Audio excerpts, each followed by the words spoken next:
Hi எல்லோருக்கும் வணக்கம். ரொம்ப நாள் கழிச்சு நம்ம சேனலில் லஞ்ச் பாக்ஸ் வீடியோ பார்க்க போகிறோம். ஸ்கூல் ஸ்டார்ட் ஆகி ஒரு 1 வீக் ஆகுது.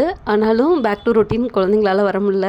ஏன்னா 1 மந்த் ஃபுல்லாக ஸ்லோவாக எழுந்திரிச்சிருப்பாங்க, சாப்பிட்ருப்பாங்க. ஸோ அவங்களுக்கு அந்த டைமுக்கு ஒத்து வர மாட்டேங்குது. அதனால என்னால் வீடியோ ஷூட் பண்ண முடியல. அவங்களுக்கு மார்னிங் எழுந்து அவங்கள ஃபீட் பண்ணிவிட்டு அனுப்புகிற மாதிரி இருந்துச்சு. இப்போ கொஞ்சம் நார்மலுக்கு வந்துட்டாங்க. இன்றைக்கி நான் என்ன பேக் பண்ணேன்னு பார்க்கலாம்.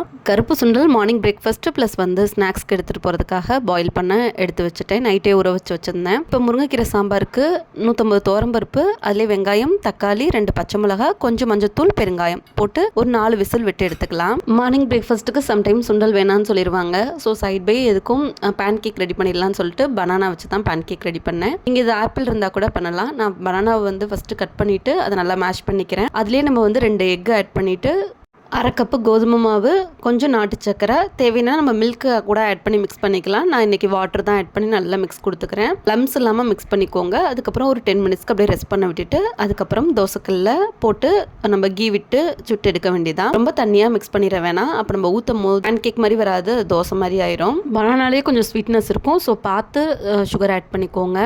நான் ரெடி பண்ணிகிட்டு இருக்கிறதுக்குள்ளே 2 பாப்பாவும் ரெடியாகி வந்துட்டாங்க. அவங்களுக்கு பேன் கேக் சுட்டு எடுத்து கொடுத்தாச்சு. அவங்க சாப்பிட்டு சூப்பராக இருக்குது அப்படி சொன்னாங்க. குட்டி பாப்பா மட்டும் எனக்கு ஹனி வேணும்னு கேட்டாங்க. அவங்களுக்கு ஹனி வச்சு சர்வ் பண்ணேன். நம்ம ஸ்கூலுக்கு ஸ்நாக்ஸ் கூட பேக் பண்ணி கொடுக்கலாம். ரொம்ப சாஃப்ட்டாக இருக்கும். ரொம்ப நேரம் ஆனாலும் சாஃப்ட்டாக இருக்கும். குழந்தைங்க சாப்பிட்றதுக்கு டேஸ்ட்டாகவும் இருக்கும். கண்டிப்பாக ட்ரை பண்ணி பார்த்துட்டு எப்படி இருக்குன்னு கமெண்ட்ஸில் சொல்லுங்கள். முருங்கைக்கீரை சாம்பாருக்கு முருங்கைக்கீரையை தான் நான் உருவிட்டு இருந்தேன். இது உருவது சிம்பிள். ஃபஸ்ட்டு இருக்கிறத மட்டும் எடுத்து வச்சுட்டு அதுக்கப்புறம் ரிவர்ஸில் வச்சு நீங்கள் எடுத்திங்கன்னா ஈஸியாக வந்துடும். நம்ம வேக வச்சு வச்சுருந்தோம் இல்லைங்களா பருப்பு, அதை ஒரு கடைஞ்சிட்டு அதிலே நான் சாம்பார் பொடி 1.5 ஸ்பூன் ஆட் பண்ணிக்கிறேன். அதுக்கப்புறம் நம்ம கழுவி வச்சிருந்த கீரையை ஆட் பண்ணிவிட்டு சால்ட்டு, அப்புறம் புளி தண்ணி, இவ்வளோதான். எல்லாமே ஆட் பண்ணதுக்கப்புறம் ஒரு 10 மினிட்ஸ்க்கு கொதிக்க வச்சு நம்ம ஃப்ளேம் ஆஃப் பண்ணிட வேண்டியதான். லாஸ்ட்டாக தாளிப்பு கொடுத்துக்கோங்க.